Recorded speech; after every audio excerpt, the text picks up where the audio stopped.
Video کو like کر کے آگے شیئر ضرور کر دینا۔ بیٹیاں مسلمانوں کی غیروں کے ساتھ بھاگ رہی ہے تو میں کہتا ہوں اس میں سب سے بڑے ذمہ دار خود مسلمان ہے۔ کیوں؟ اس لیے کہ تم نے بیٹیوں کی شادیوں کو اتنا مہنگا کر دیا ہے کہ 30 35 سال بیٹیوں کی عمر ہو جاتی ہے، ان کی شادی کے انتظامات نہیں ہونے پاتے۔ اور پھر کیا ہوگا؟ ایک غریب باپ کو وہ کب تک محنت کرتے شادی کی تیاری کرتے دیکھے گی؟ میں اس کی تائید نہیں کر رہا ہوں، بھاگنے والی بیٹیوں کی میں تائید نہیں کر رہا ہوں، لیکن آپ سے پوچھتا ہوں زاہدان خشک سے، ان خشک زاہدوں سے سوال کرتا ہوں، مجھے بتاؤ تم نے اپنے معاشرے کو تو اتنا ظالم بنا دیا ہے، اب تمہارے یہاں شادیاں نہیں ہوتی بلکہ بیٹے اور بیٹیوں کا نیلام ہوتا ہے۔ حاجی صاحب بھی مانگ رہے ہیں کہ تیرے ہونے والے داماد کو یعنی میرے بیٹے کو یہ بائک دینی ہوگی، یہ کار دینی ہوگی، اتنے لاکھ دینے ہوں گے۔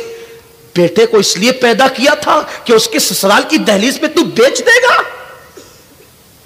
اسلام میں مانگنے کا تصور کیا ہے؟ شادیوں کے نام پہ یہ ہندوانہ رسومات، اس کو کون مٹائے گا؟ اس کو کون ختم کرے گا؟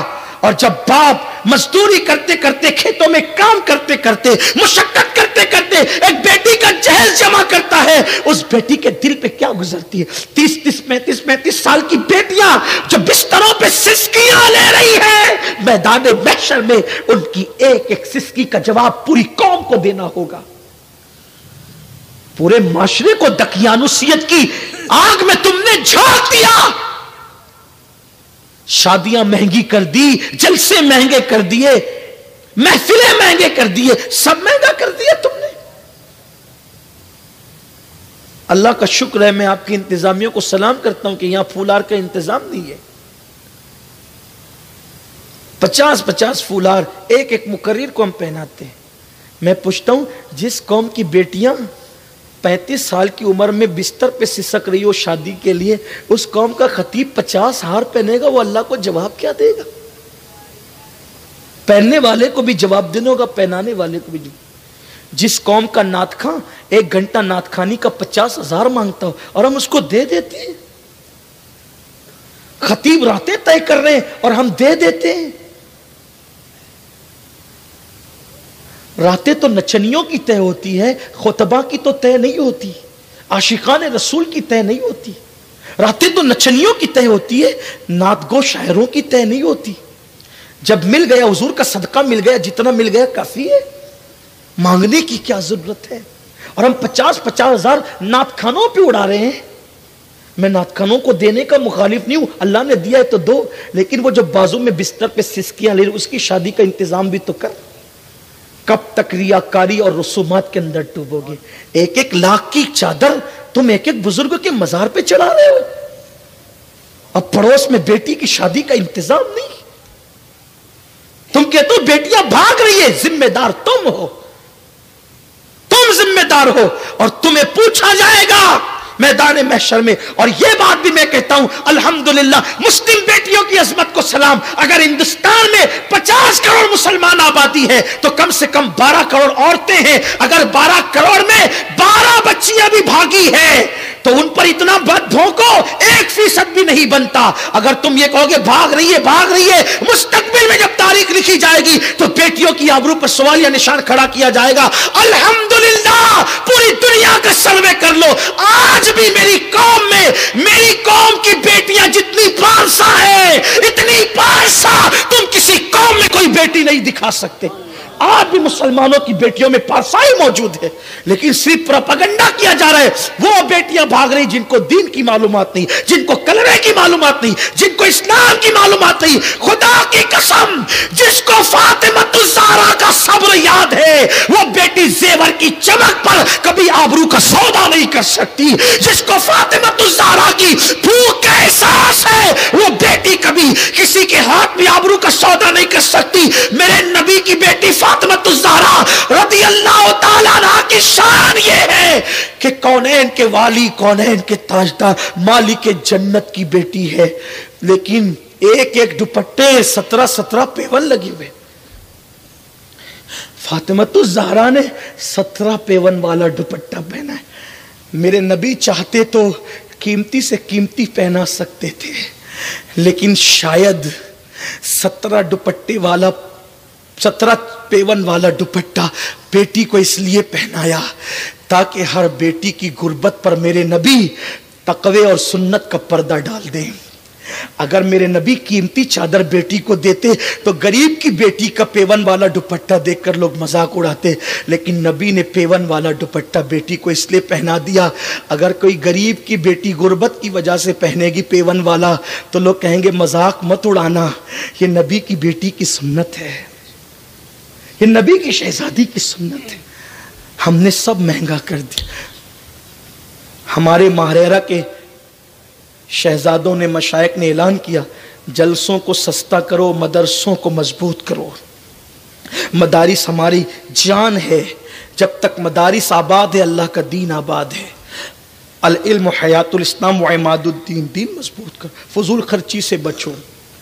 ایک بات یہ بھی کہوں آپ کو، ایک جوان میرا انٹرنیٹ پر جتنا ریچارج کرتا ہے نا ہفتے میں یا مہینے میں، اس سے غریب فیملی کا گھر چل سکتا ہے، ایک غریب فیملی کا گھر چل سکتا ہے۔ جتنا تم گٹکا کھا کر کے تھوکتے ہو نا، اس میں غریب فیملی کا گھر چل سکتا ہے۔ جو تم سگریٹ کو آگ لگا کر کے دھواں اڑاتے ہو نا، اس سے ایک فیملی کا گھر چل سکتا ہے۔ کون کہتا ہے مسلمانوں کے پاس دولت نہیں؟ دولت ہے، مسلمانوں کے پاس دولت ہے، جہاں استعمال ہونا چاہیے وہاں نہیں ہے، جہاں خرچ ہونا چاہیے وہاں نہیں ہے۔ حساب کا دن بہت قریب ہے، یہاں کتنا بھی الٹ پھیر کر لو، کتنی بھی چیٹنگ بازی کر لو، اللہ کی عدالت میں ایک دن کھڑے ہونا ہے، وہاں کچھ نہیں دیکھا جائے گا۔ وہاں تو جبریل کی کیفیت قرآن یوں بیان کرتا ہے، یوم یقوم الروح والملائکہ صفا لا یتکلمون الا من اذن، جہاں جبریل تھر تھر کانپیں گے اسے میدان محشر کہتے ہیں۔ جہاں میرے نبی کے سوا اور نبی بولنے کی، اللہ اکبر، رب کی بارگاہ میں چاہے وہ حیا کریں گے، بولنے سے حیا کریں گے، ڈریں گے اللہ سے، وہ قیامت کا دن، قیامت کا دن وہ جس کے بارے میں قرآن کہتا ہے وَتُكَلِّمُنَا أَيْدِيهِمْ وَتَشْهَدُ أَرْجُلُهُمْ بِمَا كَانُوا يَكْسِبُونَ، تمہارے منہ پہ مہر لگا دی جائے گی۔ کس بلا کی میں سے ہے سرشار ہم، دن ڈھلا ہوتے نہیں ہوشیار ہم۔ کیا ہوگا؟ وہاں کسی کی چیٹنگ بازی نہیں چلے گی، وہاں سفید کپڑوں کا تقوی نہیں چلے گا، وہاں تو دل کا تقوی چلے گا۔ التقوی ہاں ہونا، حضور علیہ السلام نے فرمایا التقوی ہاں ہونا، تقوی یہاں ہے۔ بات دور نکل گئی تو میں یہ کہنے لگا تھا، خدا کے لیے کچھ جوان تو یہ عہد کریں کہ میں ہندوانہ رسومات اور مشرکانہ رسومات کو پیروں تلے کچل کر یہ اعلان کرتا ہوں کہ جب میری شادی ہوگی صرف بیوی آئے گی، کوئی جہیز نہیں آئے گا، کوئی مطالبہ نہیں ہوگا، کچھ مانگا نہیں جائے گا۔ نکلو اس سے، اس گندگی سے نکلو۔ اور ایک بات آپ سے کہوں، بندہ دے گا تو اپنی طاقت کے مطابق دے گا، اللہ دے گا تو اپنی شان کے مطابق دے گا۔ ارے کسی غریب کا دل خوش کر، صرف اس کے گھر سے اکیلی لڑکی لا تاکہ اس کے دل سے دعا نکلے۔ اللہ کی عزت کی قسم، مانگی ہوئی رقم کو زوال آ سکتا ہے، دعا سے ملی ہوئی دولت کو کبھی زوال نہیں آ سکتا۔ آؤ بازو سے کماؤ، ترقی کرو، کیوں اس دقیانوسیت میں پڑے ہوئے ہو؟ اور اللہ نے ہماری تقدیر میں جو لکھا ہے وہ ہمیں مل کر رہے گا۔ اس لیے اللہ کے لیے ان رسومات کا خاتمہ کرو۔ بیٹیوں کو بھاگنے سے بچانا ہے، شادیاں سستی کرو، جلدی کرو، آسان کرو۔ تو کہنے لگا تھا کہ کفل نے اس لڑکی کے دامن میں جب پیسے ڈالے تو اس لڑکی سے کہا کہ میرے ساتھ چلو، میرے گھر چل کر کچھ باتیں کرو۔ وہ لڑکی بہت احسان تلے دب چکی تھی، اس نے کہا ٹھیک ہے۔ جیسے ہی کفل اپنے گھر کے اندر گیا، گھر کے اندر داخل ہوا، اس نے ساری کھڑکیاں بند کر دی، دروازے بند کر دیے، سب بند کر دیا اس نے۔ اور اس کے بعد اس لڑکی کے ساتھ بیٹھ گیا اور بیٹھ کر کے اس کی طرف کھسکنے لگا اور کھسک کر کے باتیں کرنے لگا۔ جیسے ہی اس نے اس لڑکی کی آبرو پہ ہاتھ ڈالنا چاہا، لڑکی اٹھ کر کھڑی ہو گئی۔ کچھ کہہ تو سکتی نہیں تھی کیونکہ پیسوں کے ہاتھوں مجبور تھی، احسان کے ہاتھوں مجبور تھی۔ لڑکی کھڑی ہو گئی اور کپ کپی تاری ہو گئی، تھر تھر کانپنے لگا اس کا جسم۔ کفل نے کہا اے لڑکی، محلے کے کسی انسان نے تیری مدد نہیں کی، تو کس سے ڈر رہی ہے؟ کون آئے گا؟ اور اگر کوئی آ بھی سکتا تھا، میں نے تو ساری کھڑکیاں بند کر دی، دروازے بند کر دیے، تو کس سے ڈر رہی ہے؟ تو کس سے خوف کر رہی ہے؟ لڑکی نے جواب دیا، کفل مجھے پتا ہے تیری راتیں کیسی ہے، تیرے دن کیسے، مجھے معلوم ہے۔ آج سے پہلے بار بار تو نے زنا کیا ہے اور ہزاروں لڑکیوں کی عصمت کو تو نے تار تار کیا ہے، لیکن کفل میں غریب ہوں، لیکن آج تک الحمدللہ میرے دامن پر کبھی زنا جیسے گناہ کا دھبا نہیں پڑا ہے۔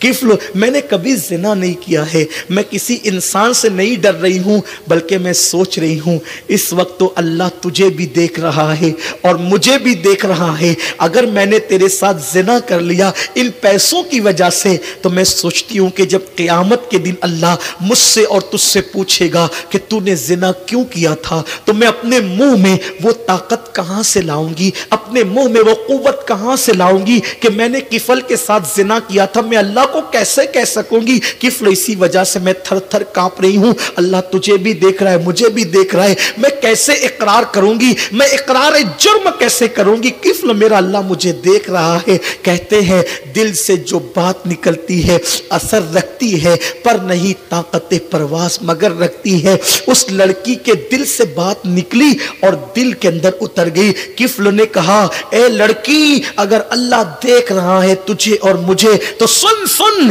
یہ پیسے تیرے ہیں، پیسے لے کر کے چلی جا، اور سن جب اللہ دیکھ ہی رہا ہے تو پھر میں تیرے ساتھ زنا نہیں کرتا اور کسی کے ساتھ کیا کروں کہ جب اللہ دیکھ رہا ہے۔ کہتے ہیں روایت میں آتا ہے، ابن الجوزی نے لکھا ہے، جیسے ہی وہ لڑکی گھر سے باہر نکلی، جیسے ہی وہ لڑکی گھر سے باہر نکلی، موت کا فرشتہ گھر کے اندر آ گیا اور اس نے کفل کی روح نکال لی۔ اللہ اکبر! یعنی ذرا سوچو تو صحیح میرے بھائیوں کہ اگر وہ لڑکی کو وہ نہیں چھوڑتا اور لڑکی کے ساتھ زنا کرتا تو کس حالت میں اس کو موت آتی، اس کا انجام کیا ہوتا؟ میرے بھائیوں میں تمہاری منت کرتا ہوں، تمہارے ہاتھ جوڑتا ہوں، کاروں میں بیٹھ کر جو سفر کر کے گانے سنتے ہو نا، ہاتھوں میں موبائل لے کر جو راتوں میں بستر پہ لیٹ کر زنا کے مناظر دیکھتے ہو نا، میرے بھائیوں آمنہ کے لال کے صدقے اللہ نے تمہیں ایمان کی دولت دی ہے، بہت بڑی نعمت ہے، اس کو سنبھال کر لے جاؤ، اس کو اپنی قبر میں لے جاؤ۔ اللہ اکبر! کیا سوچ کر کے بستر پہ لیٹ کے زنا کے مناظر دیکھتے ہو؟ جس وقت تم بستر پہ لیٹ کے زنا کا منظر دیکھ رہے ہو اسی وقت تو فرشتے نے تمہاری روح نکال لی، تو اللہ کو منہ کیا دکھاؤ گے؟ کاروں میں بیٹھ کر کے گانے سنتے سنتے جو جا رہے ہو، اللہ نہ کرے ایکسیڈنٹ ہو گیا، اسی حالت میں مر جاؤ گے تو اللہ کو منہ کیا دکھاؤ گے؟ کیوں رشوت کے پیسے اپنے حلق میں اتار کر حرام پیٹ میں ڈال رہے ہو؟ اسی حالت میں موت آ گئی، اللہ کو منہ کیا دکھاؤ گے؟ کسی لڑکی کو پارک میں لے کر بیٹھے ہو، اسی حالت میں موت آ گئی تو اللہ کو منہ کیا دکھاؤ گے؟ میرے آقا کریم فرماتے ہیں، غیب دا نبی فرماتے ہیں صلی اللہ علیہ وآلہ وسلم، جو جس حالت میں مرے گا قیامت کے دن اسی حالت میں اٹھایا جائے گا۔ سوچو، زنا کرتے کرتے موت آئی تو انجام کیا ہے؟ شراب پیتے پیتے موت آئی تو انجام کیا ہے؟ حجام کی کرسی پر بیٹھے ہو اور حجام تمہارے چہرے پہ وستورا پھرا رہا ہے اور تم داڑھی منڈا رہے ہو، نبی کی سنت کریم منڈا رہے ہو، اس وقت تمہیں موت آئے گی تو کیا ہوگا؟ زندگی ایک ہی بار ملی ہے، اس کو برباد مت کرو، اس کو ہلاک مت کرو، اس کو مت تباہ کرو، اس زندگی کو سنت و شریعت اور دین پر گزارو تاکہ قیامت کے دن نجات کا پروانہ مل سکے۔ کفل کی روح نکل گئی، کفل کی روح نکل گئی، فرشتے نے کفل کی روح نکالی، لڑکی گھر سے باہر ہوئی، موت کا فرشتہ اندر آیا، روح نکل گئی۔ جیسے اس کی روح نکلی پورے شہر میں، پورے گاؤں میں جنگل کی آگ کی طرح یہ بات پھیل گئی، کفل مر گیا مر گیا مر گیا۔ زاہدان خشک آپس میں باتیں کرنے لگے، جو اپنے سے بہتر کسی کو سمجھتے ہی نہیں ہے، وہ آپس میں باتیں کرنے لگے، کفل مر گیا، پتہ نہیں اس کا منہ کیسا ہو گیا ہوگا۔ ہر رات نئی لڑکی اس کے بستر پہ ہوتی تھی، مجرم تھا، پاپی تھا، یہ تھا اور وہ تھا اور وہ تھا۔ یاد رکھنا کہ گناہ کی وجہ سے کبھی کسی کو حقیر مت سمجھنا، کبھی کسی کو حقیر مت سمجھنا، گناہ کی وجہ سے کبھی گنہگار سے نفرت مت کرنا، گناہ سے نفرت کرنا، گنہگار سے نفرت مت کرنا۔ پتہ نہیں وہ جو گناہ کر رہے وہ اس کا آخری گناہ ہو، اور اللہ نہ کرے جو تم نیکی کر رہے وہ تمہاری آخری نیکی ہو، اس کے بعد تمہیں نیکی کی توفیق نہ ملے، اس کے بعد وہ گناہ نہ کرے تو کیا ہوگا؟ اس لیے گناہ کو برا سمجھو، گنہگار کو برا مت سمجھو، گناہ سے نفرت کرو، گنہگار سے نفرت مت کرو، پاپ سے نفرت کرو، پاپی سے نفرت مت کرو۔ کیا ہوا؟ اللہ اکبر، جب زائدان خشک کہنے لگے اس کا تو منہ بھی بدل گیا ہوگا، یہ ہو گیا ہوگا، ایسا ہو گیا ہوگا، ویسا ہو گیا ہوگا، اللہ اکبر، تو کسی نے کہا ارے کچھ بھی تھا لیکن مسلمان تھا، چلو اس کا حق ہے کہ ہم اس کے جنازے میں شرکت کریں۔ پھر کیا تھا؟ جب لوگ اس کے گھر گئے اور اس کے گھر گئے تو کیا دیکھا؟ نور کے قلم سے اس کی چوکھٹ پہ لکھا ہوا تھا ان اللہ تعالی قد غفر للکفل، یعنی اللہ اکبر، کفل نے اللہ کے خوف سے ایک گناہ کو چھوڑ دیا تو اس کے گھر پہ لکھا تھا اللہ نے اس کی مغفرت فرما دی اور اس کی زندگی کے سارے گناہوں کو معاف فرما دیا۔ صرف ایک گناہ چھوڑا تھا کہ اللہ دیکھ رہا۔ اچھا لگا ہو تو لائک کر کے آگے شیئر ضرور کر دینا۔ اللہ حافظ۔